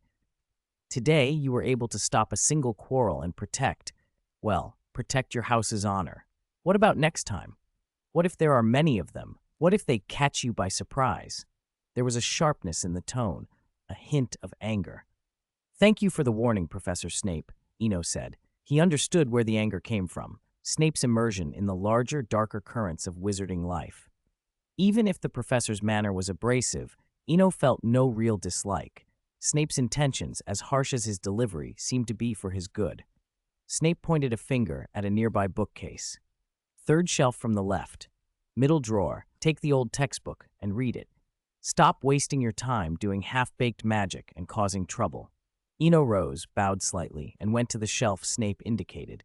The bookcase looked as if it had been there for decades. Sturdy oak, the grain worn to a soft sheen, each ring and line a testament to age. He pulled open the middle drawer and found an old, yellowed copy of Advanced Potion Making. It was the textbook for the 5th through 7th years, but this one had clearly been stored for at least 15 years. He opened it and saw annotations, cramped writing in every margin. He smiled inwardly. His guess was confirmed. "Thank you, Professor," he said, and closed the drawer with care. Snape merely watched in silence, as he often did. Back in the corridor, Eno couldn't hide his excitement. The Half-Blood Prince's notes had been one of the rare treasures in the castle. They contained practical spells, Levicorpus, Muffliato, Langlock, and, more alarmingly, Snape's own creation, Sectum Sempra. The latter was a vicious, venomous, dark spell. Those hit by Sectum Sempra could not be healed by ordinary remedies. Detainee and regular healing spells were useless. Without the counter curse, someone struck by it could simply bleed to death. Its invisible, unpredictable nature made it harder to defend against than even the killing curse. If not for a counterspell, it might have ranked among the most feared curses. Eno whispered to himself, a mixture of reverence and impatience. As expected of the Half-Blood Prince, sending venomous curses down to second years. What a charming housekeeper. He wanted to copy the notes at once, but powerful wizards' notebooks resisted easy duplication. Enchantments prevented simple magical copying, and even an enchanted quill wouldn't do. There were no shortcuts. He would have to copy the annotations by hand, painstaking, line by line. Plans formed quickly in his mind. He'd need his own copy of Advanced Potion Making, and he'd have to speak to Dervish about getting proper instruments made. He'd break a school rule once. This weekend, he would slip into Hogsmeade and set things in motion. For now, he tucked the book back into the drawer, tightened his cloak around him, and walked out of Snape's dim office into the castle's cooler air, feeling the new weight and edge of his confidence. Chapter 99. Do you want a doll the same style as Scarhead? In the dimly lit corridor of the basement, Eno walked alone toward the Slytherin dormitory, mulling over his weekend plans. Ordering books was easy. He could send a letter to the shop, and an owl with enough galleons would take care of it. But commissioning an instrument from Dervish required an in-person visit. He also needed to pick up the finished pieces and compose the arrangements before the Quidditch season's second half. If he wanted a truly rousing World Cup theme, one accordion wouldn't be enough. Violins, harps, clarinets, timpani. Without 7 or 8 different instruments, he couldn't produce a satisfying movement. The place he went to for custom instruments was a repair shop in Hogsmeade run by Dervish. The shop mostly repaired and refurbished various magical items, but the old man sometimes made curious devices, and the self-playing accordion had been one of them. Eno had bought the instrument in Diagon Alley, but happened to meet its maker in Hogsmeade. After a brief conversation, he'd abandoned the idea of making one himself. Even a simple self-playing accordion demanded too much alchemical know-how, an entire discipline far harder than he'd imagined. Both the Slytherin dormitory and the potions office were down in the castle's basement, so it took him only 5 or 6 minutes to return. He opened the dormitory door and found Draco standing there, back turned and silent. Eno recognized the stiff, stung posture. Draco was angry. But some things needed to be dealt with logically. Principles had to come before personalities. Unlike the original story, Hermione hadn't provoked Draco this time. She'd only made an objective comment about Quidditch. Draco had snapped back harshly, and no matter how you looked at it, he'd been wrong. That was why Eno had insisted he apologize, even if his tone had been a little severe. In the face of a Quidditch squad made up mostly of fifth years, putting on a stern face rather than smiling politely had been necessary. Otherwise, things could have spiraled into a fight, and he'd have been laughed at. Seeing Draco still bristling, Eno flicked a finger and condensed a square of ice about a foot across in midair. He drew his wand and, using transfiguration, stretched and shaped the block. A few minutes later, a lifelike miniature doll, some 8 inches tall, hovered between them. Entirely made of ice and colorless, the doll's pose and the distinctive lightning-shaped scar made its identity obvious, a star seeker from a certain house. Eno levitated the doll gently toward Draco. "This one's for you. Want me to show you a charm to make it hang upside down in midair?" Draco turned deliberately when he heard the door. He knew, once he'd cooled off, that he'd been in the wrong. Wrong was wrong, but he still felt affronted. The sight of the doll seemed to give him a thin thread of justification, and his posture softened. "Eno," he said, voice tight, "you made me lose face in front of them." "I'm sorry you felt that way," Eno replied evenly. "But you weren't right. Let's talk calmly. In that situation, wouldn't it have been better to stand up to Wood, or even the whole Gryffindor team, than to lash out at a girl? I tried to keep things fair. If I hadn't, it would have become a fight. Don't underestimate those lions' courage." He didn't wait for Draco to reply. The brave challenge those stronger than them. The coward pick on the weaker. "I don't expect my friends to be reckless brave. That's foolish. But I don't want them to be timid either. I want you to be one of the strong ones. Draco," he added, softer, "losing face once isn't the worst thing. What's worse is rushing in without ability and losing face every time." Then Eno sat down and let the words hang. Silence settled over the dormitory for a long while. "Eno," Draco said finally, quieter than before, "I've never really thought about any of this. When I was small, my mother and I lived in a safe house. Malfoy Manor was empty, and I hardly saw my father. When I did, he was always anxious and hurried." He looked down for a moment, then fixed his gaze on the ceiling. "All I ever heard was about restoring the Malfoy family's glory. I cared about honor because that's what I was taught, but nobody taught me how to earn it. I knew people respected me because of my father, because of our name, our galleons. Even Crabbe and Goyle respected the name, not me." Draco's expression changed, something like resolve lighting his face. "But after today, after the training ground, I think I understand.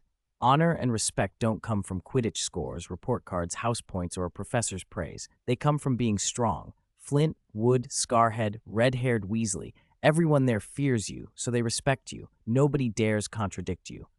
He turned that eager, hungry look on Eno. "Teach me real magic, not tricks, real magic."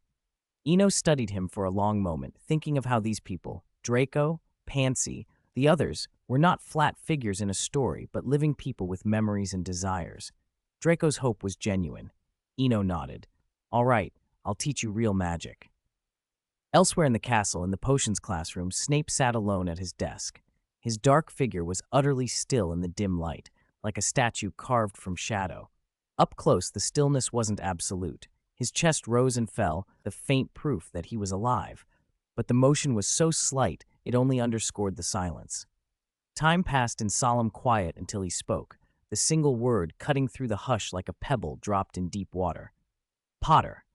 Back in the dormitory, on the round table beside a potted plant, an old copy of Advanced Potion Making lay open. Eno hunched over the table, copying passages with steady concentration. Across the room, Draco practiced wand work on the ice doll, muttering charms. "Langlock," he tried. "Levicorpus. Libera Corpus. The tiny ice figure flipped and pirouetted under his control, bright-faced and frozen, a ridiculous likeness of a certain scarred seeker hanging and turning in midair as the two boys worked, one on spells, the other on potions, each learning in his own way. Chapter 100. Professor Binns's answer time is a silent painter, sketching the world's changes in invisible strokes. Moments that once blazed with intensity dim under its steady hand. At Hogwarts, most days slip by like a slow stream, unhurried, ordinary. The young witches and wizards savor the small comforts of such days. By the end of October, the castle had cooled to single digits. The chill did nothing to dampen spirits. Everyone was looking forward to the first big celebration of the school year, Halloween. On the 31st, though the formal holiday began the next day, the whole castle hummed with a spooky, festive air.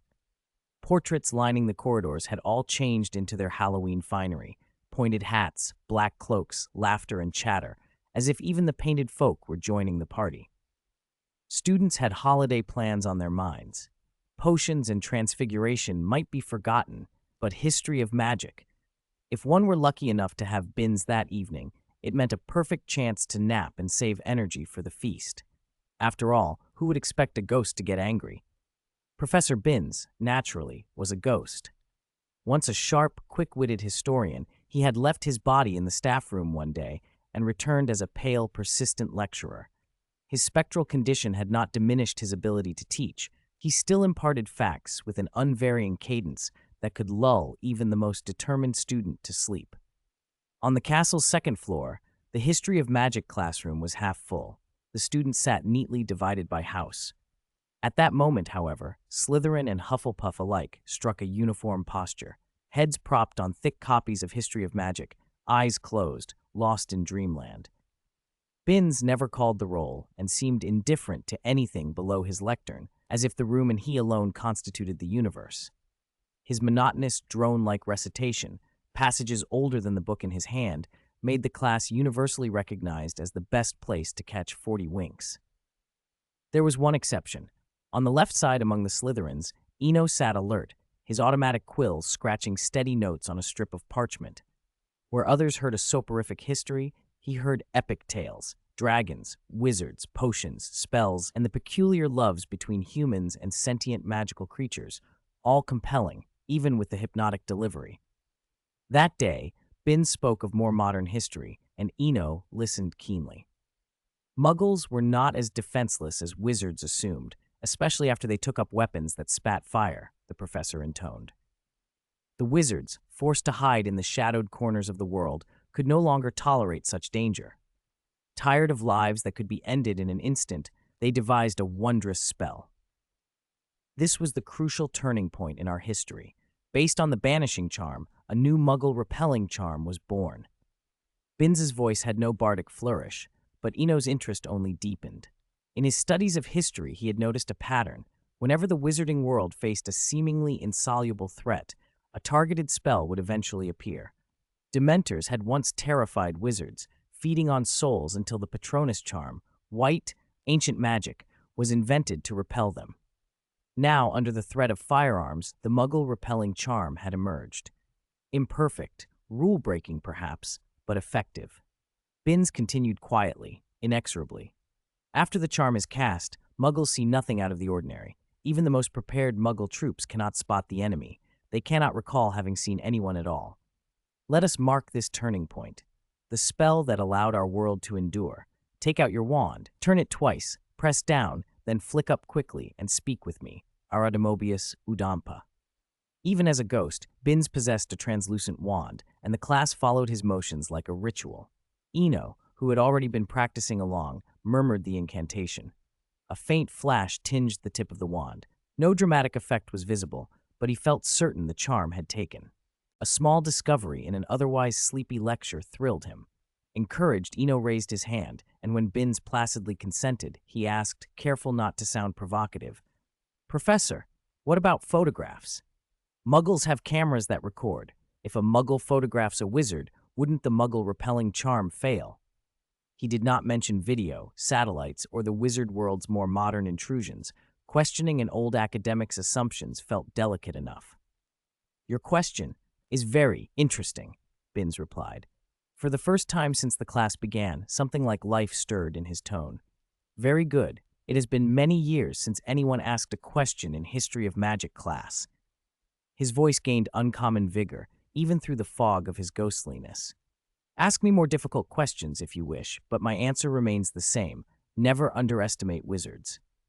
Binns paused, as if to gather a forgotten enthusiasm, then spoke with steady confidence. Our history is long, far longer than that of Muggles. In that long stretch, we have faced dangers far worse than mere cameras. We believe in magic, and magic has not failed us. So whether it be the camera you mention, or some yet more powerful device, when the survival of wizardkind is truly threatened, new spells will appear to meet the need. That emergence is rarely painless. It comes after hardship and sacrifice, but it occurs. The class, half asleep and half attentive, absorbed the words. Somewhere beyond the stone walls, Halloween preparations carried on. Inside the room, a ghostly professor had reminded them that, however quiet the present, the wizarding world had a history of finding answers when it mattered most.